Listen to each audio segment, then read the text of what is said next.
Rama Rama Hari Hari, Rama Rama Hari, Rama Rama Hari Hari, Rama Rama Hari Hari, Rama Rama Hari Hari,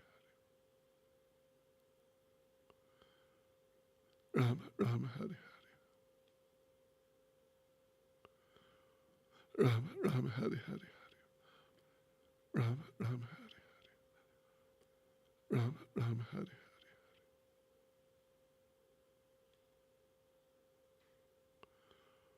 Rama Rama Hari Hari, Rama Rama Hari Hari, Rama Rama Hari Hari, Rama Rama Hari Hari, Rama Rama Hari Hari, Rama Rama Hari Hari, Rama Rama Hari Hari, Rama Rama Hari Hari, Rama Rama Hari Hari,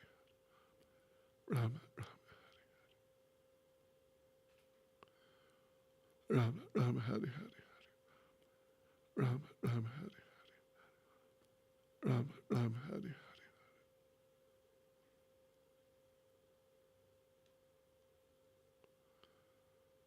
Rama Rama Hari Hari, Rama Rama Hari Hari, Rama Rama Hari Hari, Rama Rama Hari,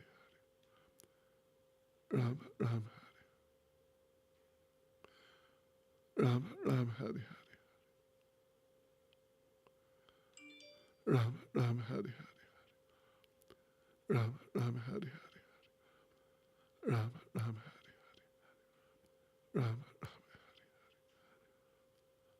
Rama Hari Hari, Rama Rama Hari Hari, Rama Rama Rama Hari Hari, Rama Rama Hari Hari, Krishna Krishna, Hari Hari Hari, Ram Hari Rama Rama Hari Hari Hari, Ram Hari Rama Rama Hari Hari Hari, Ram Rama Rama Hari Hari Hari, Ram Rama Rama Hari Hari Hari, Krishna Rama Rama Hari Hari Hari, Ram Hari Rama Rama Hari Hari Hari, Krishna Krishna, Hari Hari Hari, Rama Rama Hari Hari Hari,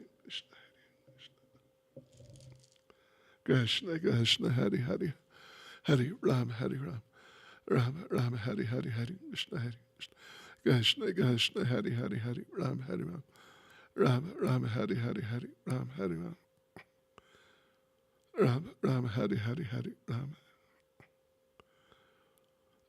Rama Hari Hari Hari, Ram Hari Rama Rama Hari Hari Hari, Ram Hari Rama Rama Hari Hari Hari, Ram Rama Rama Hari Hari Hari, Ram Rama Rama Hari Hari Hari, Ram Hari Rama Rama Hari Hari Hari, Ram Hari Rama Rama Hari Hari Hari, Ram Hari Rama Rama Hari Hari Hari, Ram Hari Rama Rama Hari Hari Hari, Ram Hari Rama Rama Hari Hari Hari, Ram Hari Rama Rama Hari Hari Hari, Krishna Hari Krishna Krishna, Hari Hari Hari, Ram Rama Rama Hari Hari Hari, Ram Hari Rama Rama Hari Hari Hari, Krishna Hari Hari Rama Hari Rama Rama Rama Hari Hari Hari, Krishna Krishna, Hari Hari Hari, Rama Rama Hari Hari Hari, Ram Hari Rama Rama Hari Hari Hari, Ram Hari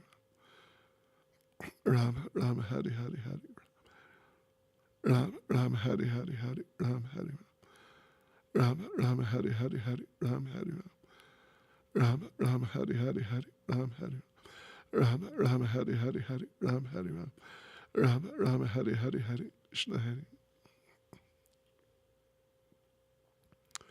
Rama Rama Hari Hari Hari, Krishna Hari Hari Rama Hari Rama Rama Rama Hari Hari Hari, Krishna Hari Krishna Krishna, Hari Hari Hari, Rama Rama Hari Hari Hari, Rama Rama Hari Hari Hari, Ram Hari Rama Rama Hari Hari Hari, Ram Hari Ram Ram Hari Hari Hari Ram Hari Ram Ram Ram Hari Hari Hari Krishna Hari Krishna Krishna Hari Hari Hari Ram Hari Ram Ram Ram Hari Hari Hari Krishna Hari Krishna Krishna Hari Hari Hari Ram Hari Ram Ram Ram Hari Hari Hari Ram Hari Ram Ram Hari Hari Hari Krishna Hari Krishna Krishna Hari Hari Hari Ram Ram Hari Hari Hari Ram Hari Ram Ram Hari Hari Hari Krishna Hari Hari Ram Hari Ram Ram Ram Hari Hari Hari Ram Hari Ram Ram Ram Hari Hari Hari Krishna Hari Krishna Krishna Hari Hari Hari Ram Ram Ram Hari Hari Hari Krishna Hari Krishna Krishna Hari Hari Hari Ram Rama Rama Hari Hari. Okay, Krishna Priya, Imama, Yadoljan Chitat, Prabhupada-lilamrita, Извините, пожалуйста. До свидания.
Okay, devotees, we are going to read Prabhupada-lilamrita. We're in chapter 20.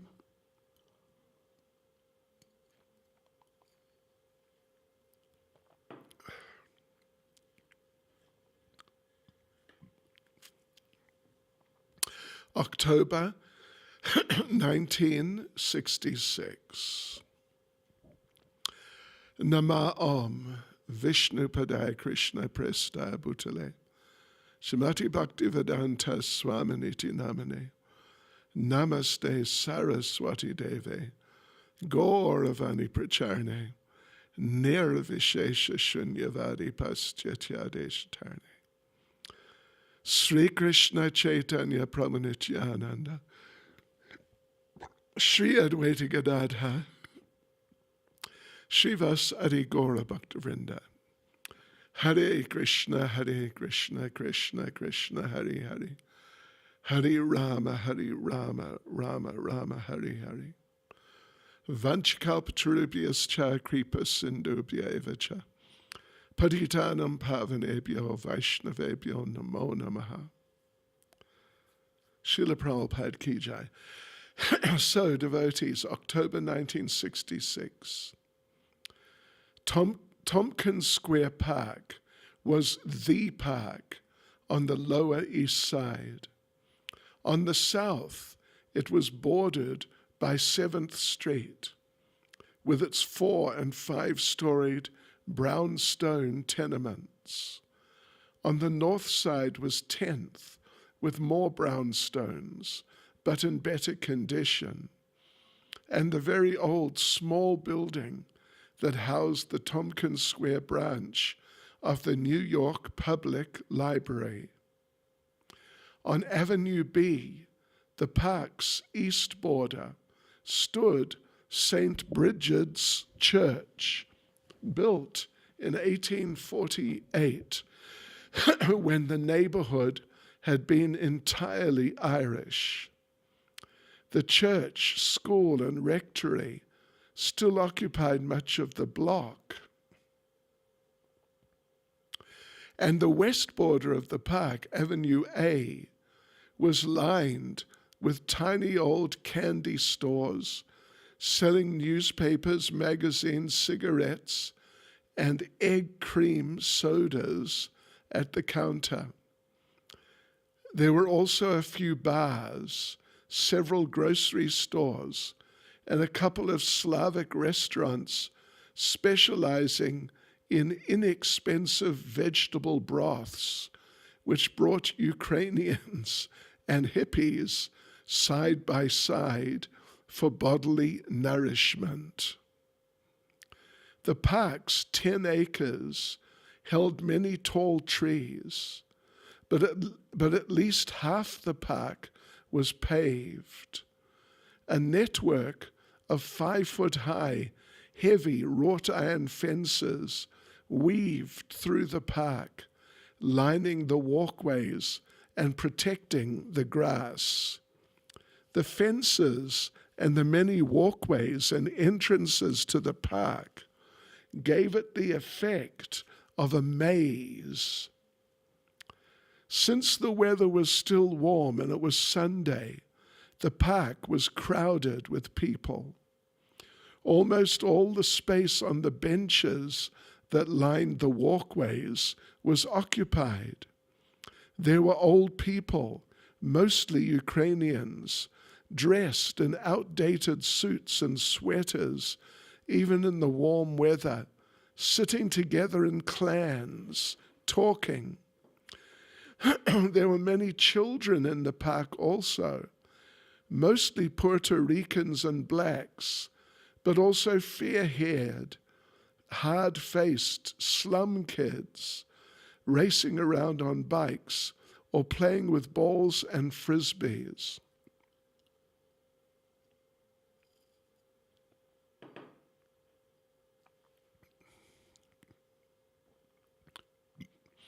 The basketball and handball courts were mostly taken by the teenagers. And as always, there were plenty of loose, running dogs.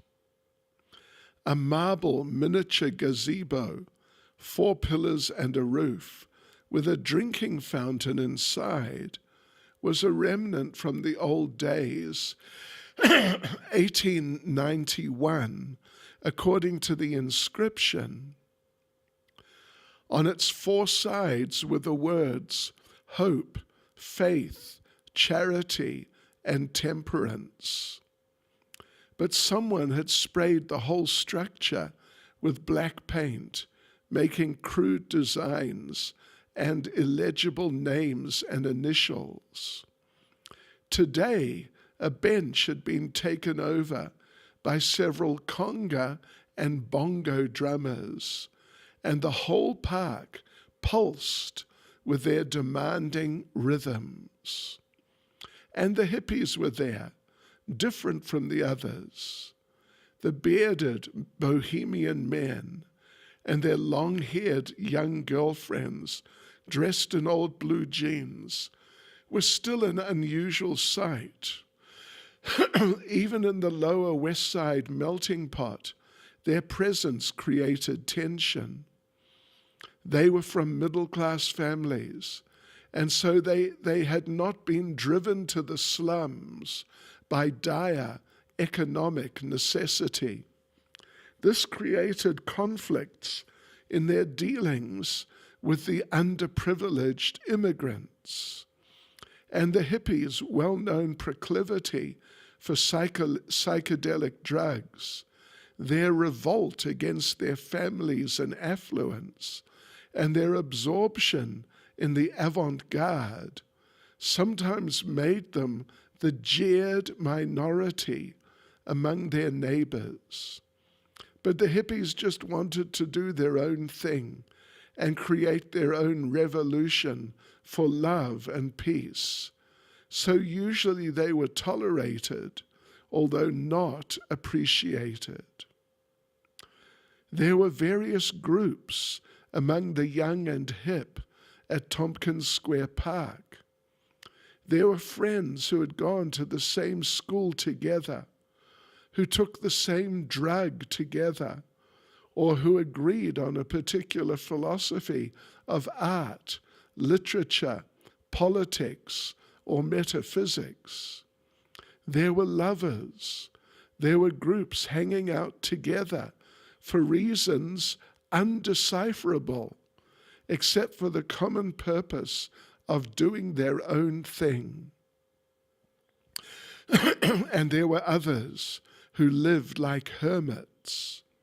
A loner would sit on a park bench, analyzing the effects of cocaine, looking up at the strangely rustling green leaves of the trees and the blue sky above the tenements, and then down to the garbage at his feet as he helplessly followed his mind from fear to illumination, to disgust, to hallucination, on and on, until after a few hours, the drug began to wear off, and he was again a common stranger. Sometimes they would sit up all night, quote unquote, spaced out in the park, until at last, in the light of morning, they would stretch out on benches to sleep. Hippies especially took to the park on Sundays. They at least passed through the park on their way to St. Mark's Place, Greenwich Village, or the Lexington Avenue subway at Astor Place, or the IND subway at Houston and 2nd, or to catch an uptown bus on First Avenue, a downtown bus on 2nd, or a crosstown on 9th. Or they went to the park just to get out of their apartments and sit together in the open air, to get high again, to talk, or to walk through the park's maze of pathways. But whatever the hippies' diverse interests and drives, the Lower East Side was an essential part of the mystique. It was not just a dirty slum. It was the best place in the world to conduct the experiment in consciousness. For all its filth and threat of violence and the confined life of its brownstone tenements, the Lower East Side was still the forefront of the revolution in mind expansion.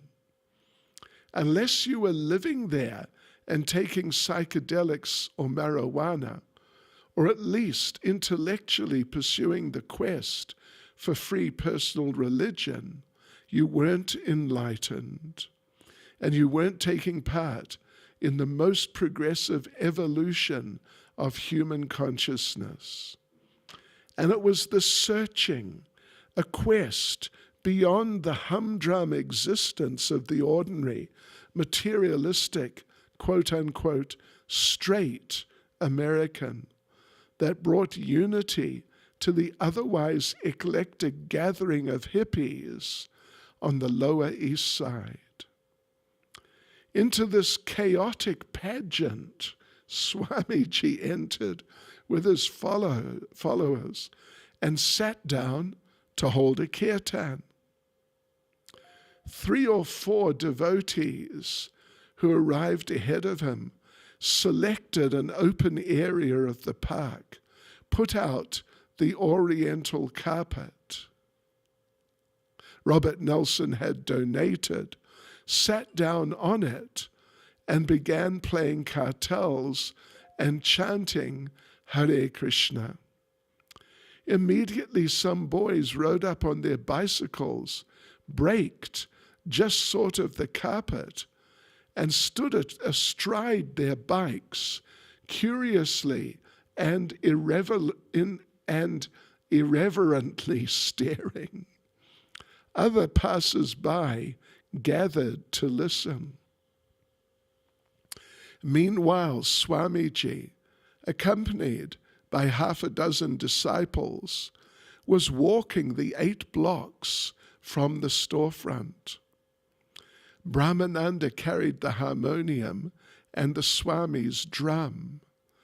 Kirtanananda, who was now shaven-headed at Swamiji's request and dressed in loose-flowing canary yellow robes, created an extra sensation. Drivers pulled their cars over to have a look, their passengers leaning forward, agape at the outrageous dress and shaved head.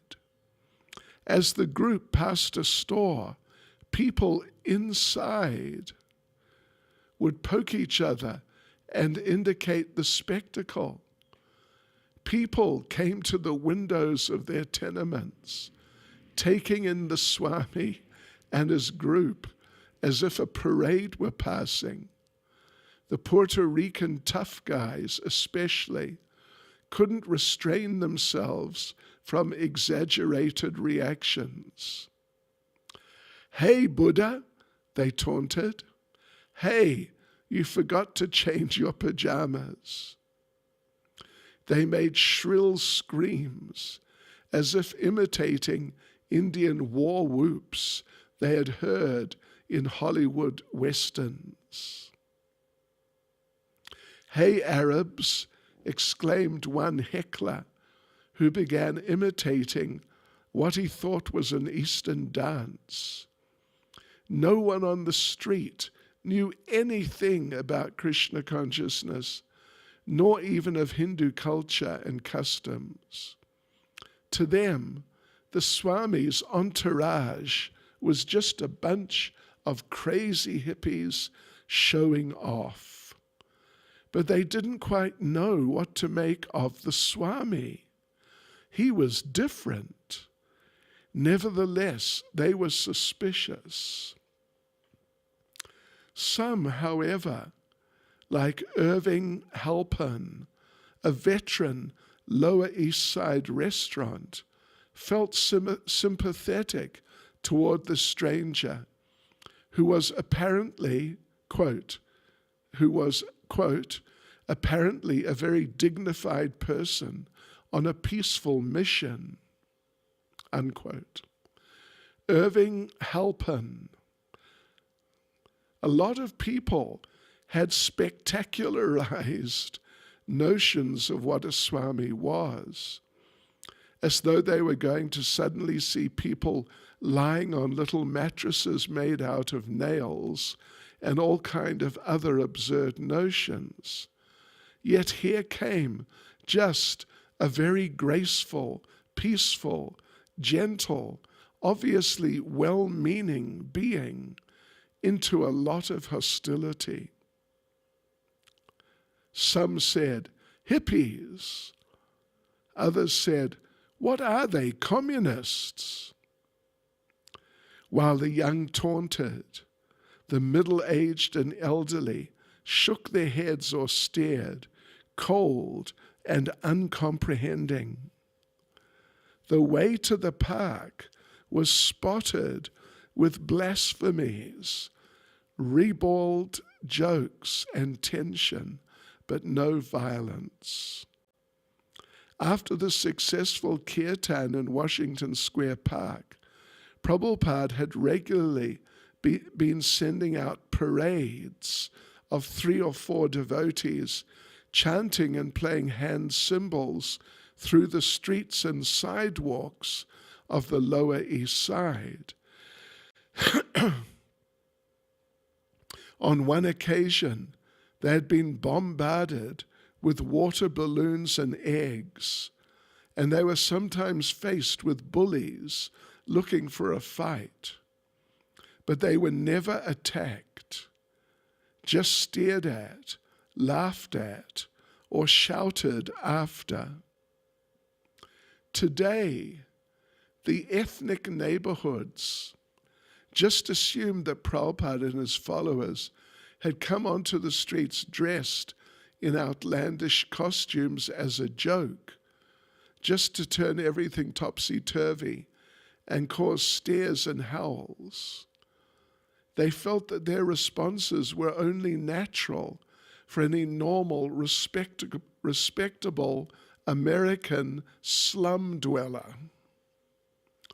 So it was quite an adventure before the group even reached the park.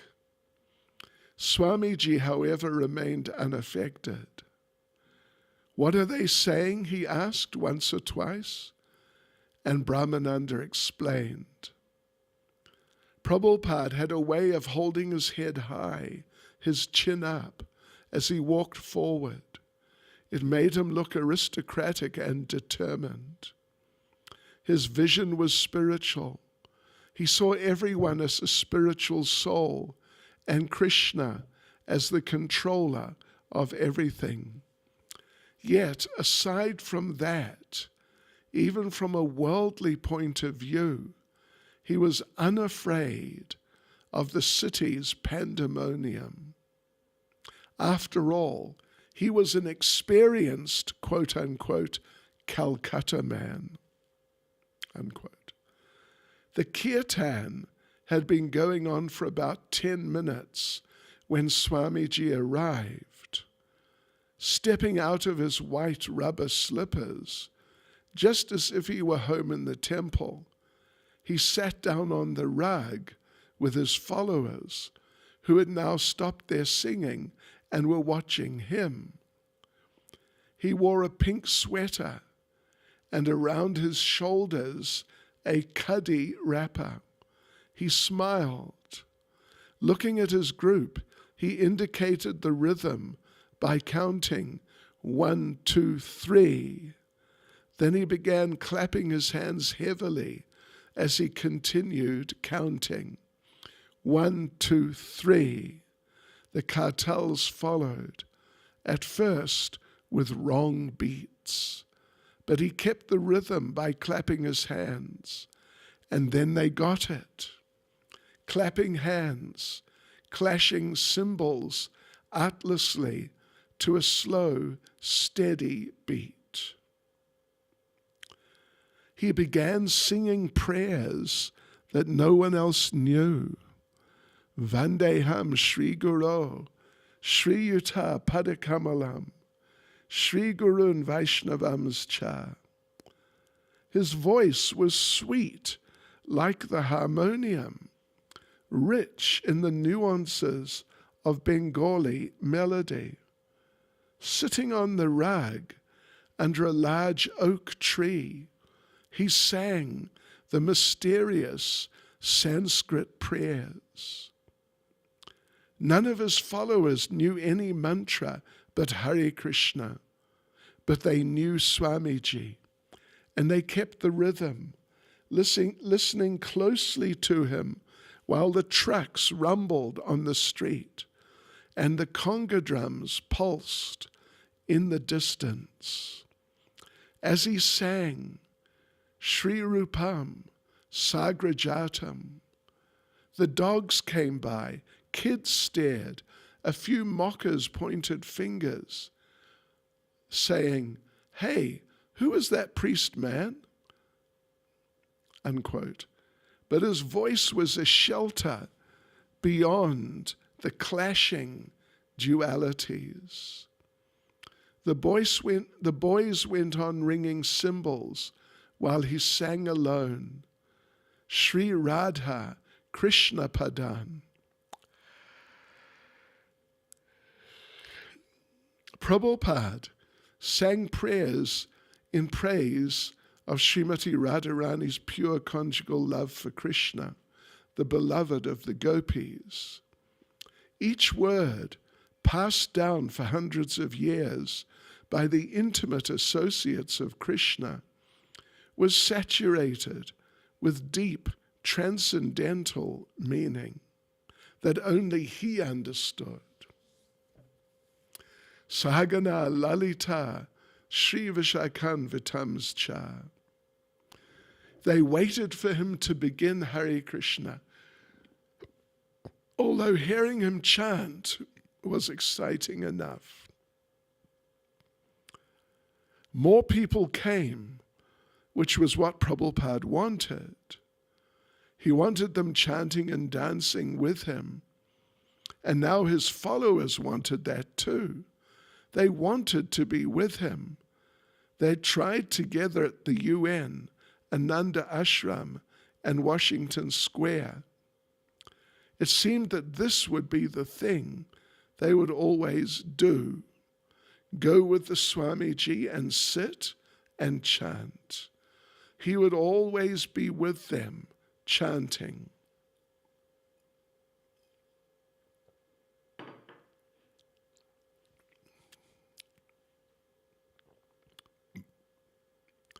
Then he began the mantra. Hare Krishna, Krishna Krishna, Hare Hare, Hare Rama, Rama Rama, Hare Hare. They responded, too low and muddled at first, but he returned it to them again, singing it right and triumphant. Again they responded, gaining heart, ringing cartels and clapping hands. 1, 2, 3, 1, 2, 3. Again he sang it alone, and they stayed, hanging closely on each word, clapping, beating cymbals, and watching him looking back at them from his inner concentration, his old age wisdom, his bhakti. And out of love for Swamiji, they broke loose from their surroundings and joined him as a chanting congregation. Swamiji played his small drum, holding its strap in his left hand, bracing the drum against his body, and with his right hand playing intricate mridanga rhythms. Hare Krishna, Krishna Krishna, Hare Hare, Hare Rama, Rama Rama, Hare Hare. He was going strong. After half an hour, repeating the mantra, carrying them with him as interested onlookers, gathered in greater numbers. A few hippies sat down on the edge of the rug, copying the cross-legged sitting posture, listening, clapping, trying the chanting, and the small inner circle of Prabhupada and his followers grew as gradually more people joined. As always, his kirtan attracted musicians. Irving Halpin, I make flutes and I play musical instruments. There are all kinds of different instruments that I make. When the Swami came, I went up and started playing, and he welcomed me. Whenever a new musician would join and play their first note, he would extend his arms. It would be as though he had stepped up to the podium and was going to lead the New York Philharmonic. I mean, there was this gesture that every musician knows. You just know when someone else wants you to play with them and feels good that you are playing with them. And this very basic kind of musician communication was there with him. And I related to it very quickly, and I was happy about it. Unquote. Lone musicians were always loitering in different parts of the park, and when they heard they could play with the Swamis chanting and that they were welcome, then they began to come by one. A saxophone player came just because there was a strong rhythm section to play with. Others, like Irving Halpin, saw it as something spiritual with good vibrations. As the musicians joined, more passers-by were drawn into the kirtan. Prabhupada had been singing both lead and chorus, and many who had joined now sang the lead part also, so that there was a constant chorus of chanting. During the afternoon, the crowd grew to more than 100, with a dozen musicians trying with their conga and bongo drums, bamboo flutes, metal flutes, mouth organs, wood and metal clackers, tambourines, and guitars to stay with the Swami. Irving Halpin, the park resounded. The musicians were very careful in listening to the mantras. When the Swami sang, Hare Krishna, Krishna Krishna, Hare Hare, Hare Rama, Rama Rama, Hare Hare, there was sometimes a Krishna, a tripling of what had been a double syllable. It would be usually on the first stanza, and the musicians really picked up on it. The Swami would pronounce it in a particular way, and the musicians were really meticulous and listened very carefully to the way the Swami would sing. And we began to notice that there were different melodies for the same brief sentence. And we got to count on that one regularity, like one would count on the conductor of an orchestra or the lead singer of a madrigal. It was really pleasant, and people would dig one another in their ribs. They would say, hey, see. We would catch and repeat a particular subtle pronunciation of a Sanskrit phrase that the audience, in their enthusiasm, while they would be dancing or playing, had perhaps missed. Or the Swami would add an extra beat, but it meant something in the way in which the drummer, who at that time was the Swami, the main drummer, would hit the drums. I've talked to a couple of musicians about it, and we agreed that in his head, this Swami must have had hundreds and hundreds of melodies that had been brought back from the real learning from the other side of the world. So many people came there just to tune in to the musical gift, the transmission of the Dham. Hey, they would say, listen to this holy monk. People were really sure there were going to be unusual feats, grandstanding, flashy levitation, or whatever people expected was going to happen.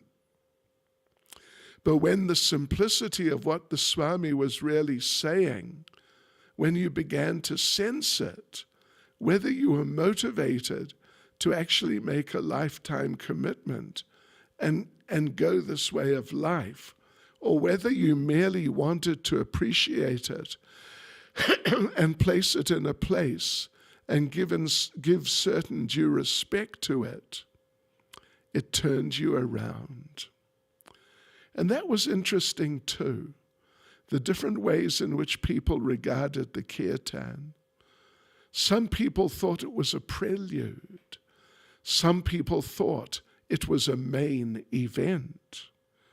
Some people liked the music. Some people liked the poetic sound of it. Then Allen Ginsberg and Peter Orlovsky arrived, along with some of their friends. Allen surveyed the scene and found a seat among the chanters. With his black beard, his eyeglasses, his bald spot, surrounded by long black ringlets of hair.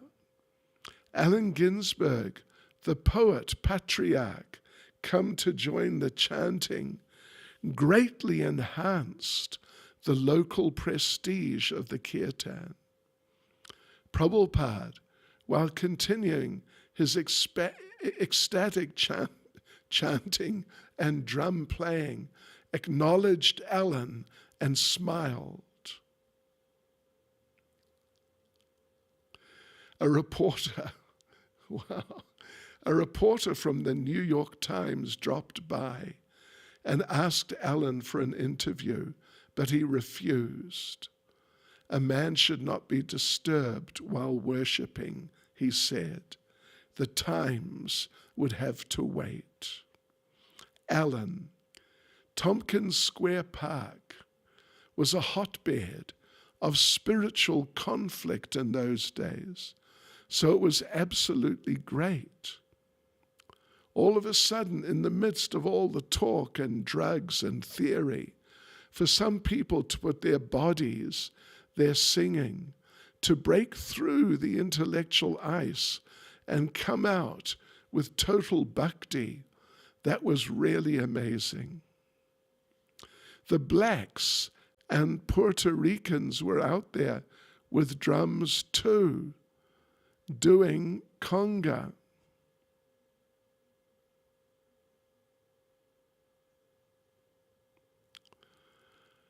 But here was a totally different kind of group. Some of them with shaved heads, and it was interesting. It was a repetitious chant, but that was also great. It was an easy chant to get into. It was an open scene. There was no boxed corner there in the actual practice. So general smiles and approval and encouragement as a beginning of some kind of real communal get-together in the park with a kind of serious underbase for exchange instead of just hot dog on the drums. Prabhupada was striking to see. His brow was furrowed in the effort of singing loud, and his visage was strong. The veins in his temples stood out visibly, and his jaw jutted forward as he sang, Hare Krishna, Hare Krishna.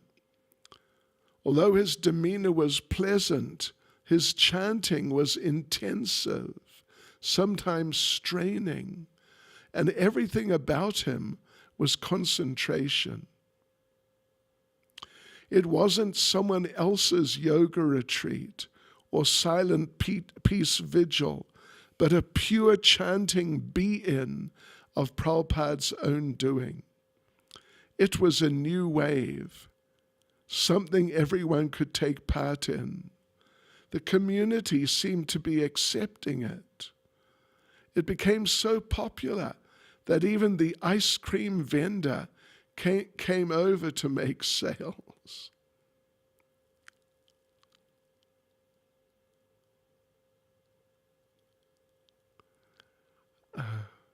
Beside Prabhupada, a group of young blonde-haired boys, 5 or 6 years old, were just sitting around.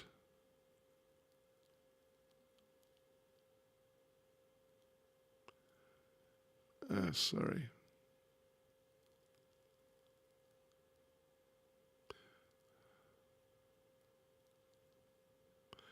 A young Polish boy stood staring. Someone began burning frankincense on a glowing coal in a metal strainer, and the sweet fumes billowed among the flutists, drummers, and chanters. Swamiji motioned to his disciples, and they got up and began dancing. Tall, thin, Sri Adisha, his back pockets stuffed with Stay High Forever flyers, raised his hands and began to dance. Beside him, in a black turtleneck, big chanting beads around his neck, danced Achyutananda, his curly, almost frizzy hair long and disarrayed. Then Brahmananda got up.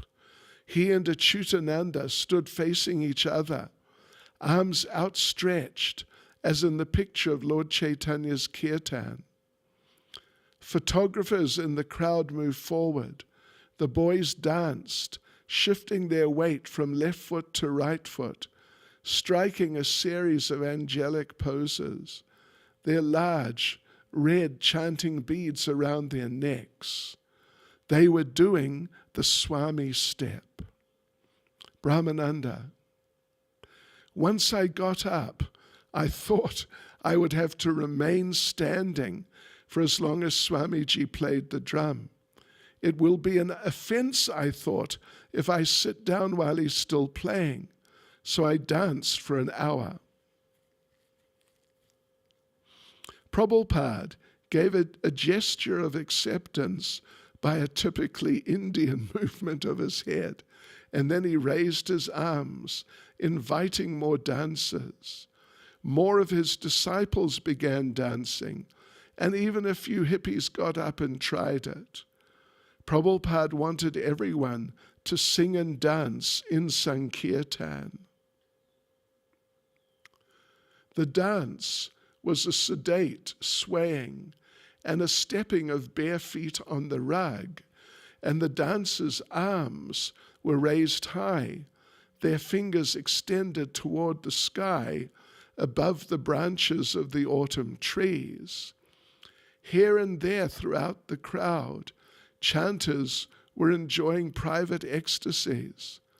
A girl with her eyes closed played finger cymbals and shook her head dreamily as she chanted.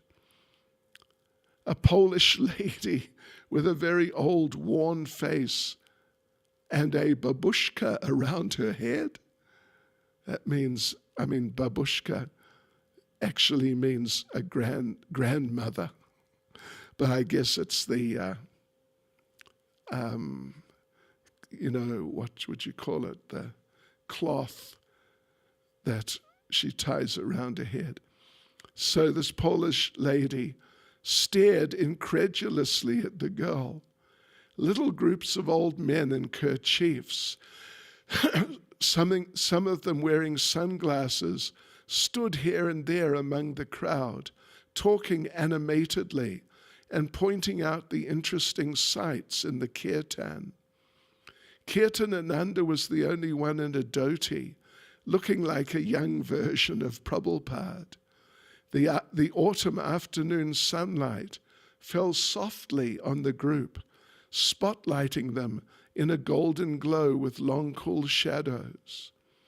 The harmonium played a constant drone, and a boy wearing a military fatigue jacket improvised atonal creations on a wooden recorder.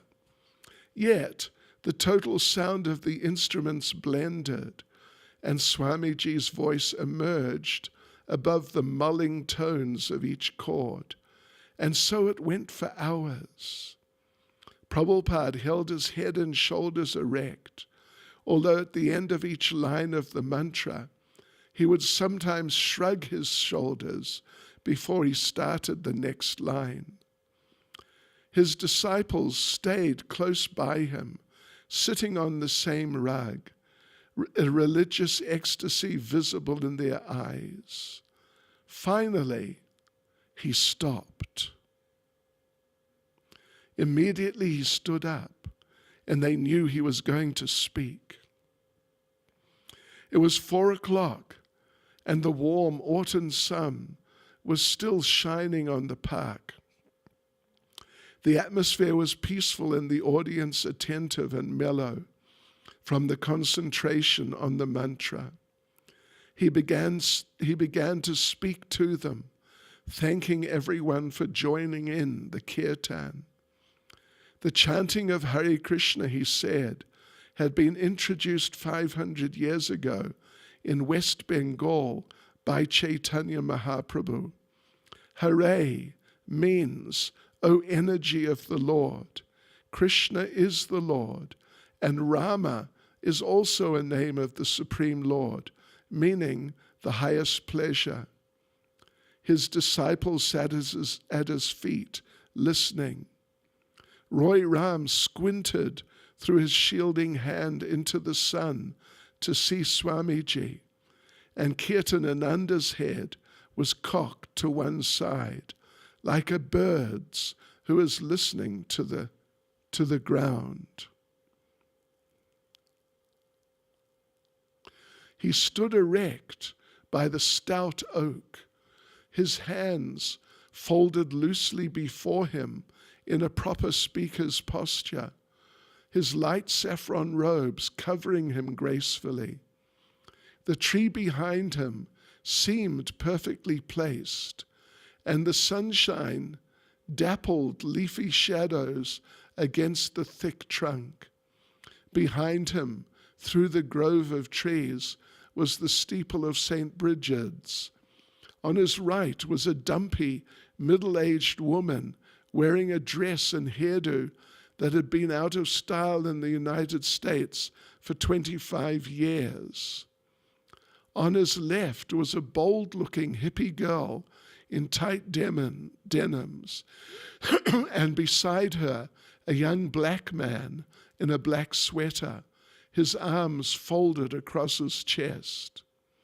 Next was a young father holding an infant, then a bearded young street sadhu, his long hair parted in the middle, and two ordinary short-haired middle-class men and their young female companions.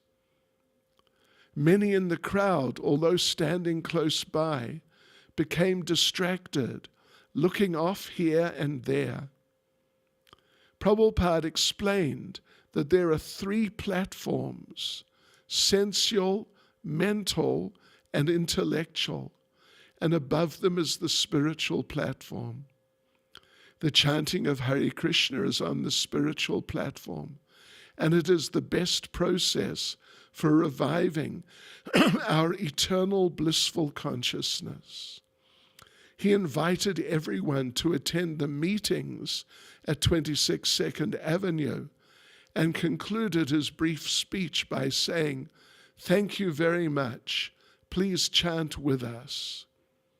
Then he sat down, took the drum, and began the kirtan again. If it were risky for a 71-year-old man to thump a drum and shout so loud, then he would take that risk for Krishna. It was too good to stop. He had come far from Vrindavan, survived the non-Krishna yoga society, waited all winter in obscurity. America had waited hundreds of years with no Krishna chanting. No Hare Krishna had come from Thoreau's or Emerson's appreciations, though they had pored over English translations of the Gita and Puranas. And no kirtan had come from Vivekananda's famous speech on behalf of Hinduism at the World Parliament of Religions in Chicago in 1893. So now that he finally had Krishna Bhakti going, flowing like the Ganges to the sea, it could not stop.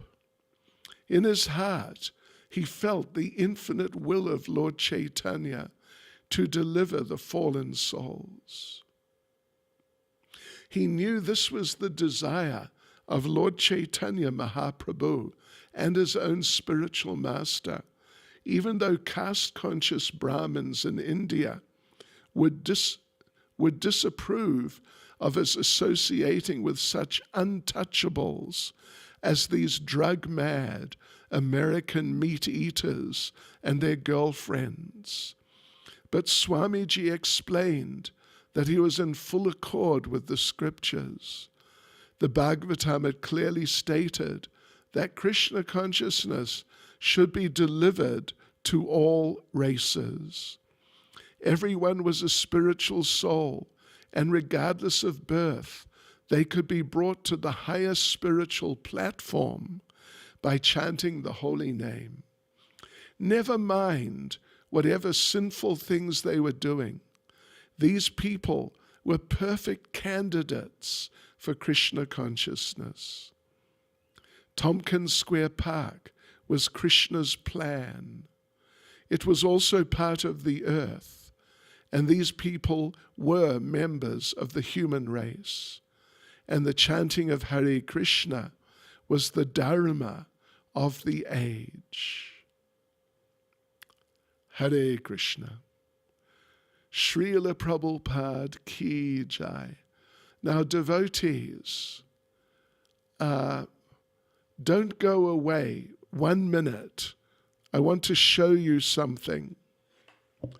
One devotee, Navkishori Devi Dasi, painted a painting of Krishna for me. I want to show you it. Just hold on. Few seconds.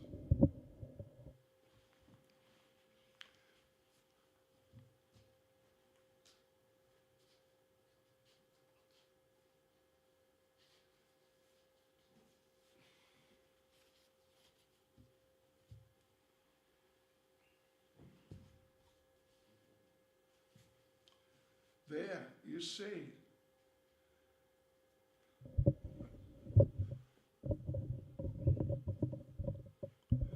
It's nice, isn't it? This was done personally by Navkishori Devi Dasi, and she gave it to me. She lives in Zanin, in Mpumalanga, although she's from India. But she's an artist. Isn't it wonderful? It's just really nice. Thank you, Navkishori, if you're there. Hare Krishna. I'll show it again tomorrow.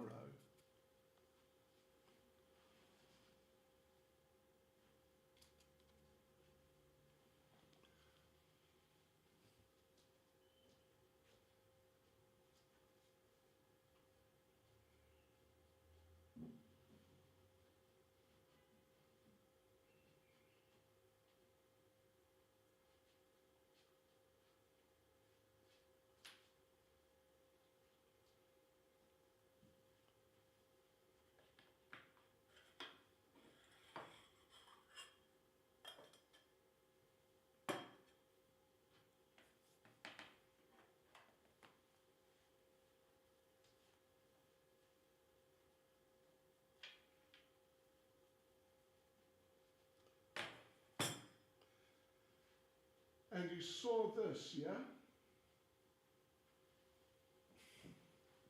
Did you see this? This is painted by Kripa Siddhi Devi Dasi from St. Petersburg, Russia. I just got it a week or so, a couple of weeks ago. Srimati Radharani.